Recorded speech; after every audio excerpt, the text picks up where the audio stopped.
আসসালামু আলাইকুম। আমি আতিকুর রহমান অমিরাজ বলছি। সোশ্যাল মিডিয়ায় ঢুকলেই আমরা প্রায়ই আলেমদের মধ্যে নানা বিষয় নিয়ে বাহাস বা বিতর্ক দেখতে পাই। কে দেওবন্দি, কে সুন্নি, আর কে আহলে হাদিস। এই নিয়ে সাধারণ মানুষের মধ্যেও আলোচনার শেষ নেই। কিন্তু মতপার্থক্যের বাইরে গিয়ে এই তিন ধারার আলেমদের যে অসাধারণ কিছু পজিটিভ বা ইতিবাচক দিক আছে, তা কি আমরা কখনো ভেবে দেখেছি? আজকের ভিডিওতে আমরা কোনো বিতর্ক নয়, বরং বাংলাদেশের এই তিন প্রধান ধারার আলেম সমাজের চমৎকার ও গঠনমূলক দিকগুলো নিয়ে আলোচনা করব, যা যুগ যুগ ধরে আমাদের সমাজকে আলোকিত করে আসছে। চলুন শুরু করা যাক। শুরুতেই কথা বলবো দেওবন্দি বা কওমি ধারার আলেমদের নিয়ে। তাদের সবচেয়ে বড় ইতিবাচক দিকটি হলো তৃণমূল পর্যায়ে দ্বীনি শিক্ষার বিস্তার।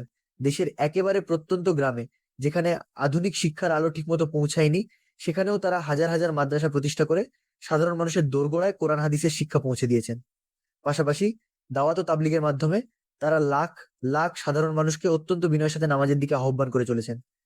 দেওবন্দি আলেমদের আরেকটি চমৎকার দিক হলো তাদের সাদাসিধে ও অনাড়ম্বর জীবনযাপন। জাগতিক মোহের বাইরে গিয়ে তাদের এই ত্যাগী জীবন ব্যবস্থা সত্যিই আমাদের জন্য এক বড় দৃষ্টান্ত। আর হ্যাঁ, ব্রিটিশ বিরোধী স্বাধীনতা আন্দোলনে তাদের ঐতিহাসিক বীরত্বের কথাও কিন্তু ভোলার মতো নয়। এবার আসুন জেনে নিই সুন্নি বা আহলে সুন্নাত ওয়াল জামাতের আলেমদের চমৎকার দিকগুলো সম্পর্কে।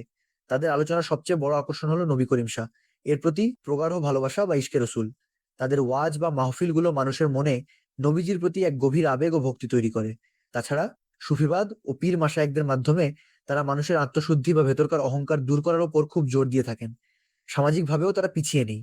খানকাহ ও মাজারগুলোকে কেন্দ্র করে তারা লঙ্গরখানা বা দুস্থদের খাবার বিতরণের মতো দারুণ সব জনকল্যাণমূলক কাজ করে থাকেন। হামনাত, মিলাদ ও কিয়ামের মাধ্যমে ইসলামী সংস্কৃতির এক উৎসবমুখর মেলবন্ধন ধরে রেখেছেন তারা। সবশেষে আলোচনা করবো হলে হাদিস ধারার আলেমদের ইতিবাচক দিকগুলো নিয়ে। তাদের সবচেয়ে শক্তিশালী দিকটি হলো যে কোনো মাসালায় সরাসরি কোরআন এবং বিশুদ্ধ বা সহিহ হাদিসের ওপর নির্ভরশীলতা। সমাজে প্রচলিত বিভিন্ন ভিত্তিহীন রীতিনীতি, কুসংস্কার এবং বিধাত দূর করার ক্ষেত্রে তারা অত্যন্ত সোচ্চার ভূমিকা পালন করেন। বিশুদ্ধ তাওহীদ বা একত্ববাদের বিষয়ে তারা একেবারেই আপসহীন। শিরকমুক্ত সমাজ গড়তে তাদের এই প্রচেষ্টা সত্যিই প্রশংসনীয়।